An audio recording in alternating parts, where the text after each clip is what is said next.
आपका बहुत बहुत स्वागत है आपके चैनल ऑनलाइन पाठशाला में। दोस्तों, आज ये वीडियो काफ़ी इम्पोर्टेंट है उत्तराखंड से रिलेटेड।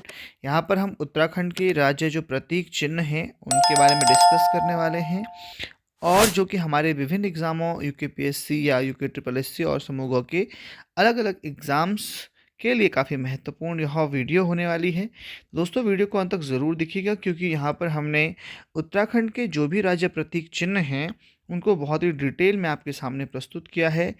तो चलिए शुरू करते हैं। पहला, यहाँ पर हमारा जो उत्तराखंड राज्य है वो 9 नवंबर 2000 को भारत गणराज्य का 27वां राज्य बना, और इसका निर्माण जो है उत्तर प्रदेश राज्य से हुआ। ये पहले उत्तर प्रदेश में था, और 9 नवंबर 2000 को जो ये है उत्तराखंड बना। वहाँ सबसे पहले ये उत्तरांचल बना था, उसके बाद उत्तराखंड बना था।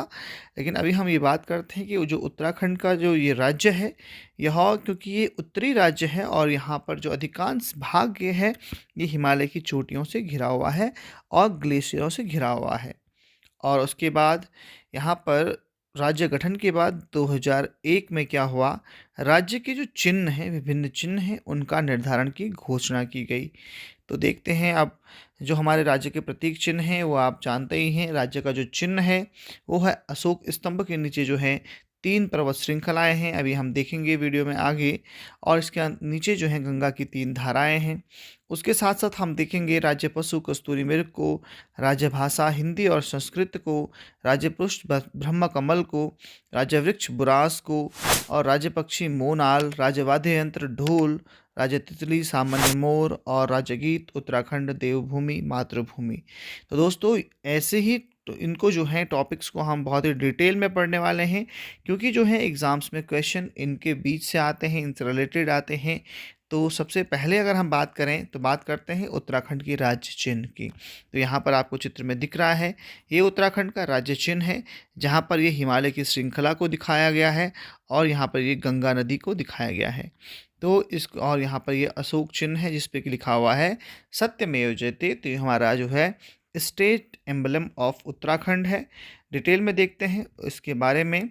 तो ये हमारा राज्य चिन्ह है जिसमें कि 3 पहाड़ों की श्रृंखलाएं हैं, एक पतंग के आकार की कल्पना की गई है, और यहाँ पर जो है अशोक का विशाल स्तंभ है, और नीचे गंगा की धाराएं हैं। इस चिन्ह का प्रयोग जो है उत्तराखंड सरकार के सभी अभिलेखों में किया जाता है, और जो उत्तराखंड के जो प्रतीक आधिकारिक जो राज्य मोहरें हैं उनमें इसका प्रयोग किया जाता है।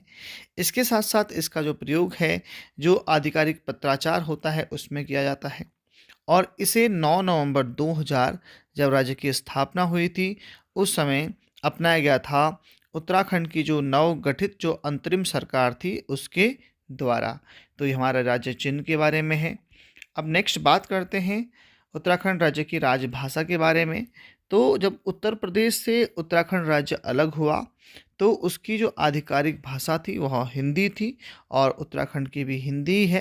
लेकिन आम भाषा में बात करें तो यहाँ पर 1 2 नहीं बल्कि 13 लोक भाषाएं उत्तराखंड में बोली जाती हैं, और ये अलग अलग ज़िलों में अलग अलग स्थानों में अलग अलग तरीके से बोली जाती हैं। उत्तराखंड की जो भाषाएं हैं वह पहाड़ी भाषाओं की श्रेणी में आती हैं। अगर कहा जाए कि उत्तराखंड में कैसी भाषा बोली जाती हैं, तो यहाँ पर पहाड़ी भाषाएं बोली जाती हैं, और 2 समूहों में ये वर्गीकृत हैं, कुमाऊनी और गढ़वाली। उत्तराखंड के जो दो मंडल हैं, गढ़वाल मंडल और कुमाऊं मंडल, जो कि 13 जिलों में विभाजित हैं। तो यहाँ पर अलग अलग तरीके से ये भाषा बोली जाती है। और क्योंकि ये दोनों भाषाएं जो हैं, इन भाषाओं में कुमाऊनी और गढ़वाली में जो हैं बहुत सारे जो शब्द हैं वे संस्कृत के शब्द देखने के लिए मिलते हैं। तो इसलिए माना जाता है कि ये जो भाषाएं संस्कृत से जो हैं विकसित हुई हैं। तो ये काफ़ी अच्छा फैक्ट है। कुमाऊनी और गढ़वाली जो है माना जाता है कि ये संस्कृत भाषा से विकसित हुई हैं। और यहाँ पर उत्तराखंड में जौनसारी और भोटिया 2 अन्य बोलियाँ भी बोली जाती हैं, जो कि पश्चिम और उत्तर में आदिवासी समुदायों द्वारा बोली जाती हैं। और यहाँ पर एक इम्पोर्टेंट फैक्ट है, जनवरी 2010 से संस्कृत को उत्तराखंड की दूसरी राजभाषा का दर्जा मिला। तो प्रश्न पूछा जा सकता है कि संस्कृत को उत्तराखंड की दूसरी राजभाषा का दर्जा कब मिला? तो जनवरी 2010 से मिला। और ये पूछा जा सकता है कि उत्तराखंड की दूसरी जो है राजभाषा कौन सी है? तो वो है संस्कृत। तो नेक्स्ट अब बात करते हैं उत्तराखंड के राज्य वृक्ष की। तो उत्तराखंड का जो राज्य वृक्ष है, यहाँ पर आपको दिख रहा है, ये है बुरांस, रेडोडेंड्रोन अर्बेरियम इसका वैज्ञानिक नाम है। ये है स्टेट ट्री ऑफ उत्तराखंड। तो यहाँ पर बहुत ही सुंदर यह पेड़ होता है। इसके बारे में अगर बात करें तो ये जो बुरांस का फूल है, ये बुरांस का जो पेड़ है, ये काफ़ी औषधीय गुणों से भरा हुआ होता है और इसका वैज्ञानिक नाम है रोडोडेंड्रॉन आर्बेरियम। इसे नेपाल में बुरांस या लाली गुरांस भी कहते हैं या गुरांस भी कहते हैं। यह एक सदाबहार झाड़ या छोटा पेड़ है और इसमें चमकीले लाल रंग के फूल खिलते हैं। यह भारत के साथ साथ, उत्तराखंड के साथ साथ भूटान में, चीन में, म्यांमार में, नेपाल, श्रीलंका, पाकिस्तान और थाईलैंड में भी पाए जाते हैं। ये जो है 5000 फीट की ऊंचाई पर यह पेड़ जो है पाया जाता है, बुरांस का पेड़। और इसकी जो औसत ऊंचाई होती है ये 20 से 25 फीट होती है। और इसका जो मुख्य आकर्षण का केंद्र होता है वह होता है इसमें जो चमकीले लाल रंग के फूल हैं, गहरे लाल रंग के फूल होते हैं। अब इनकी कुछ विशेषताएं होती हैं। कम ऊंचाई पर जो ये फूल होते हैं ये बिल्कुल गहरे लाल रंग के होते हैं, जबकि अधिक ऊंचाई पर ये थोड़ा हल्के हो जाते हैं और थोड़ा पिंक कलर के लगते हैं। जबकि 11,000 फीट की ऊंचाई पर जो ये फूल हैं ये सफ़ेद रंग के हो जाते हैं। और इन फूलों से बना हुआ जो पेय होता है, जो जूस होता है, जो शरबत होता है, यह काफ़ी उपयोगी होता है और हृदय रोगियों के लिए काफ़ी महत्वपूर्ण होता है। इन फूलों का उपयोग रंग बनाने में भी होता है और ईंधन के लिए भी इसकी क्या हो रही है, अवैध कटाई की जा रही है लकड़ी के लिए इन पेड़ों की। तो इसीलिए इन पेड़ों को सुरक्षित रखने के लिए वन अधिनियम 1974 में इस पेड़ को जो है संरक्षित वृक्ष घोषित किया गया है। तो आपको ये याद रखना है, बुरांस को वन अधिनियम 1974 के अंतर्गत जो है संरक्षित वृक्ष घोषित किया जाता है। इसका वैज्ञानिक नाम क्या है? रोडोडेंड्रॉन अर्बेरियम। और इससे रिलेटेड इम्पॉर्टेंट फैक्ट जो हैं ये हैं। अब नेक्स्ट बात करते हैं उत्तराखंड के राज्य पुष्प की। यहाँ पर आपको ये सुंदर सा पुष्प दिख रहा होगा, ये है ब्रह्मकमल, जिसका वैज्ञानिक नाम है सोसोरिया ओब्लिवेटा। और ये है हमारा स्टेट फ्लावर ऑफ उत्तराखंड। बात करते हैं ब्रह्मकमल की। तो ब्रह्मकमल जो है यह, इसकी जो ऊंचाई होती है यह 70 से 80 सेंटीमीटर होती है और ये जुलाई से सितंबर के महीने में खिलता है।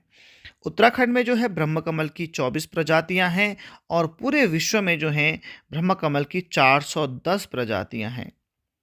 यह खिलते समय जो है पूरा का पूरा क्षेत्र जो है सुगंध से भर जाता है। ये जो पुष्प है, जो ये दुर्लभ पुष्प है, इसका वर्णन जो है वेद और जो हमारे भारतीय साहित्य हैं, महाभारत में जगह जगह देखने के लिए मिलता है। महाभारत के जो 9वां कांड है, इसमें जो है इसका वर्णन एक सुगंधित पुष्प के रूप में मिलता है। हिमालयी क्षेत्रों में देवी देवताओं और मंदिरों में कौल पद्म नाम से यह पुष्प चढ़ाया जाता है और हिमालयी क्षेत्रों में ये पाया जाता है। तो पूजा करते समय धार्मिक अनुष्ठानों में भी इसको उपयोग में लाया जाता है और इसलिए इसका नाम जो है ब्रह्मकमल है। और इसकी जड़ें जो होती हैं काफ़ी जो हैं यहाँ पर औषधीय होती हैं, इनसे दवाइयाँ बनाई जाती हैं। तो ये है उत्तराखंड का राज्य पुष्प ब्रह्मकमल।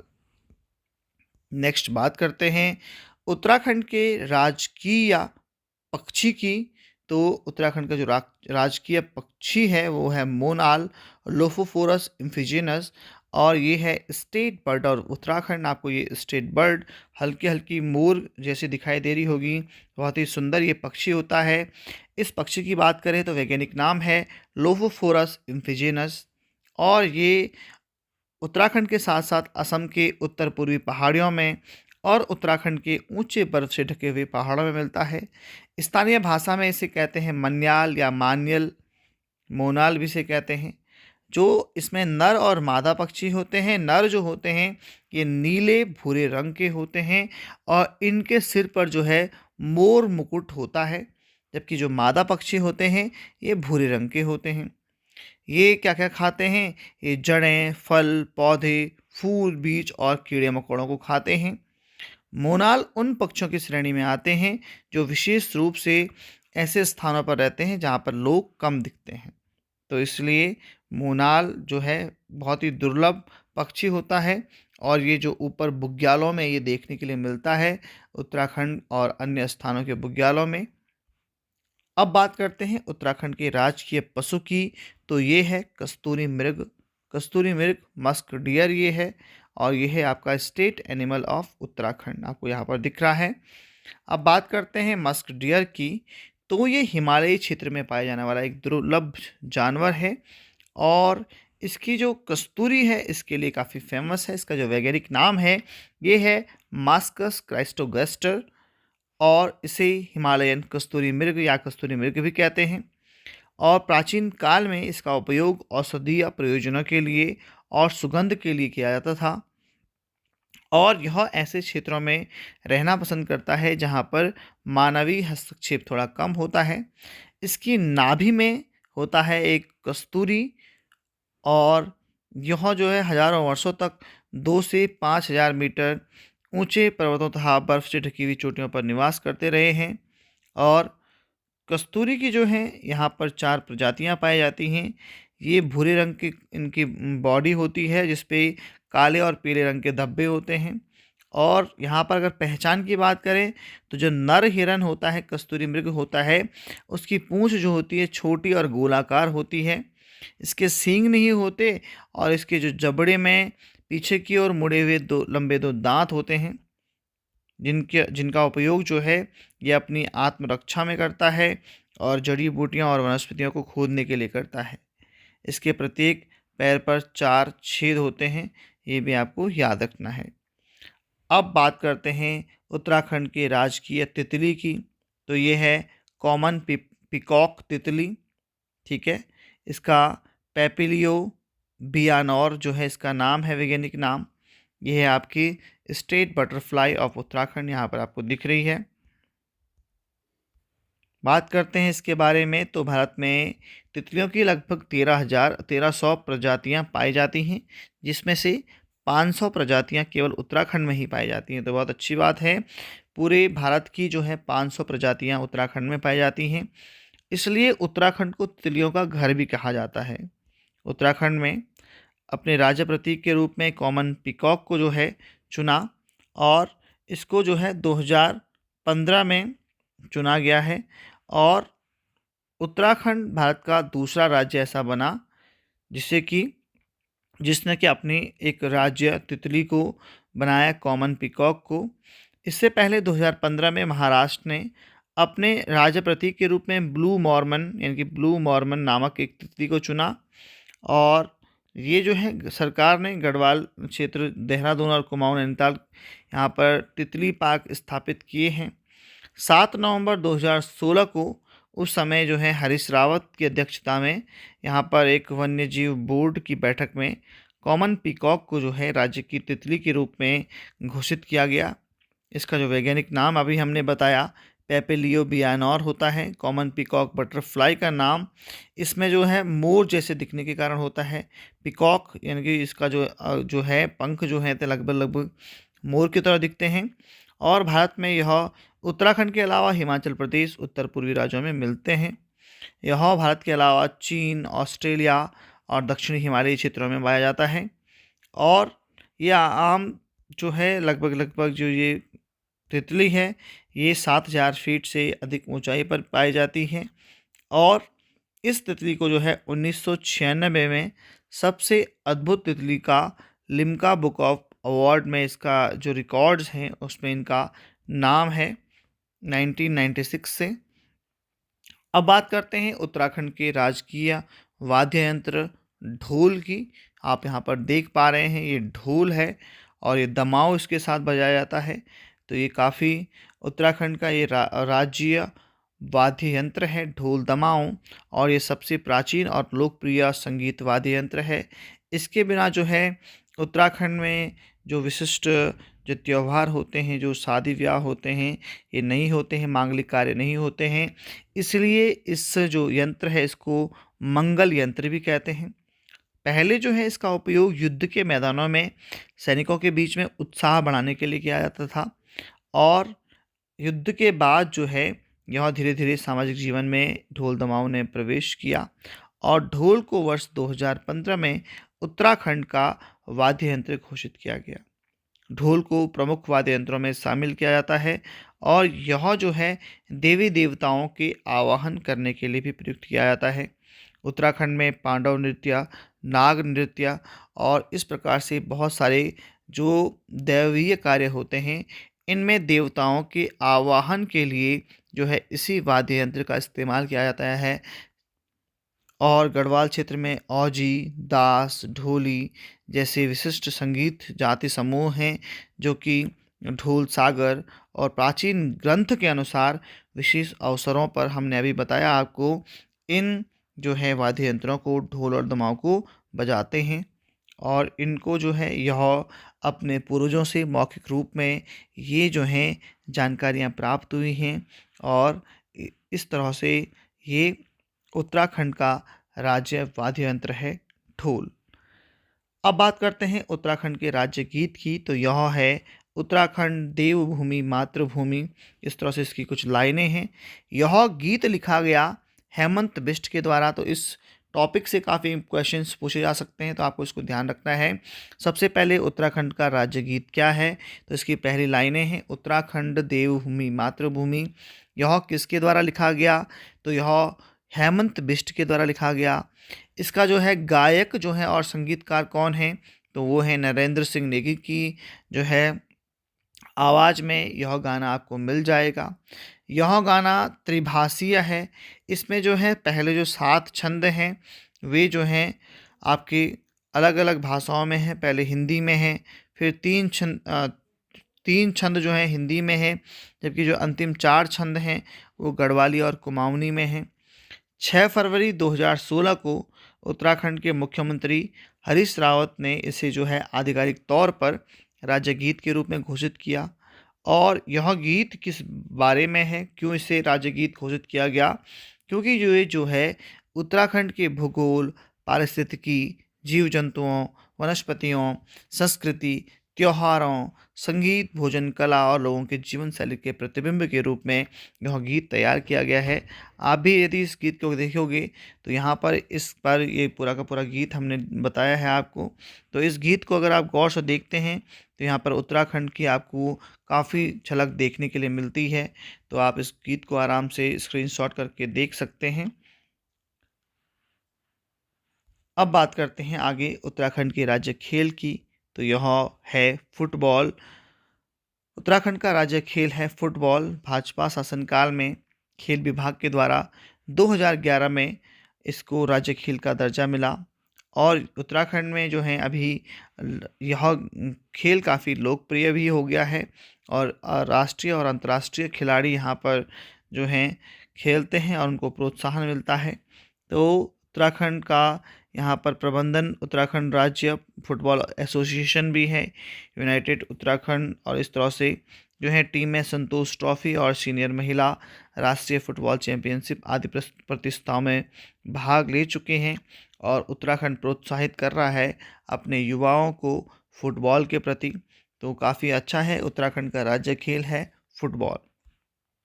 इसके बाद उत्तराखंड के काफ़ी सारे अनौपचारिक राज्य चिन्ह भी हैं। तो बात करें अगर आगे, तो उत्तराखंड के यहाँ पर राज्य चिन्हों की बात करें तो एक है यहाँ पर राजकीय फल, इसका है काफल। काफल आपको दिख रहा है, काफ़ी सुंदर ये अच्छा और टेस्टी ये फल होता है। स्टेट फ्रूट ऑफ उत्तराखंड है, काफल नाम है, एक जंगली ये फल होता है। और ये जो फल होता है इसका जो पेड़ है 4000 फीट से 6000 फीट की ऊंचाई में उगता है। इसका वैज्ञानिक नाम है मिरिका एस्कुलेटा। इस फल को देवों का फल भी मानते हैं। और यह जो है उत्तराखंड के अलावा हिमाचल और नेपाल के पर्वतीय क्षेत्रों में मिलता है।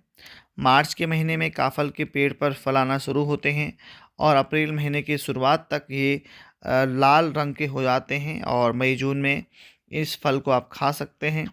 काफल का जो पेड़ होता है यह अनेक प्राकृतिक औषधियों के रूप में होता है और आयुर्वेद में जो है काफल को भूख की अचूक दवा मानते हैं कि यदि आपको भूख नहीं लगती है तो अगर आप काफल खाते हैं तो यह आपकी भूख को बढ़ाता है। काफल के पेड़ की जो छाल होती है चर्म जो स्किन की प्रॉब्लम्स होती हैं इसके सॉल्यूशन में भी काम आती है। काफल का फल खाने में जो है ठंडक देता है शरीर को और काफ़ी सारी शरीर की जो है रोग प्रतिरोधक क्षमता को, इम्यूनिटी सिस्टम को ये बढ़ाता है। ये हृदय रोग, मधुमेह रोग और उच्च जो है हाई और लो ब्लड प्रेशर है इसके रोगों में भी काफ़ी लाभदायक ये होता है। अब बात करते हैं उत्तराखंड की राजकीय मिठाई की, तो ये है बाल मिठाई, स्टेट डेजर्ट ऑफ उत्तराखंड। तो ये आपको दिख रहा है बाल मिठाई। बाल मिठाई जो है काफ़ी प्रसिद्ध है और ये चॉकलेटी भूरे रंग की होती है जैसे कि आपने अभी चित्र में देखा और इसके ऊपर जो है चीनी जैसी सफ़ेद सफ़ेद दाने चिपके हुए होते हैं। यह अल्मोड़ा की जो है बाल मिठाई काफ़ी अधिक प्रसिद्ध है उत्तराखंड में और पूरे इंडिया में। और अल्मोड़ा को उत्तराखंड का सांस्कृतिक नगर भी कहते हैं और यह जो है भारत ही नहीं बल्कि पूरे विदेशों में अल्मोड़ा की जो ये बाल मिठाई है इसकी काफ़ी मांग रहती है और ये काफ़ी फेमस भी है। इसलिए जो है इसे उत्तराखंड की राजकीय मिठाई के रूप में माना जाता है। तो दोस्तों यहाँ पर हमने काफ़ी चीज़ें डिस्कस की हैं उत्तराखंड के बारे में। मुझे उम्मीद है कि आपको काफ़ी नई नई जानकारियाँ मिली होंगी उत्तराखंड से संबंधित। तो यदि आपको ये वीडियो अच्छा लगा है तो आप वीडियो को लाइक कर सकते हैं दोस्तों, और इस प्रकार की वीडियोस पाने के लिए आप हमारे चैनल को सब्सक्राइब भी कर सकते हैं और साथ में आप हमें सजेस्ट कर सकते हैं कि हमको जो है किस तरह के टॉपिक्स पर वीडियो बनानी चाहिए और हमारे वीडियोस में क्या क्या कमियां हैं ये भी आप हमको सजेस्ट कर सकते हैं हमारे कमेंट बॉक्स में। तो दोस्तों इस तरह से अपना प्यार बनाए रखिएगा और वीडियो को देखने के लिए आपका बहुत बहुत धन्यवाद। मिलते हैं जल्दी ही नेक्स्ट वीडियो में, तब तक के लिए।